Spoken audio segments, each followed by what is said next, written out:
যখন দেখবেন আপনার বদনাম বেড়ে গিয়েছে, গীবত বেড়ে গিয়েছে, পিছনে পিন লাগানোর মানুষ বেড়ে গিয়েছে, যখনই দেখবেন আপনাকে টেনে ধরায় নিচে নামানোর মানুষ বেড়ে গিয়েছে, শুধু আপনি একটা কাজ করবেন, মুখে প্রশান্তির হাসি রেখে আলহামদুলিল্লাহকে সাথে রেখে সবর করতে থাকেন, সবর করতে থাকেন। ওয়াতু ইজ্জু মান তাশা ওয়াতু যিল্লু মান তাশা। আরে যাকে আল্লাহ উঠায় নামানোর ক্ষমতা তাকে আর কারো নেই, বলেন সুবহানাল্লাহ। ইসলামকে অনেকে ভুল বুঝে, আছে না? কেন ভুল বুঝে?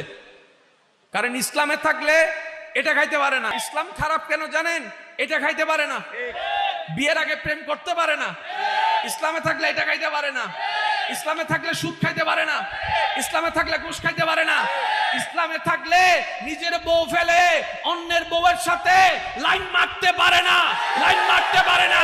এবার নিজের চাওয়াগুলো যে পূরণ করতে পারে না, সেজন্য ইসলাম খারাপ হয়ে গিয়েছে। কথাই আছে না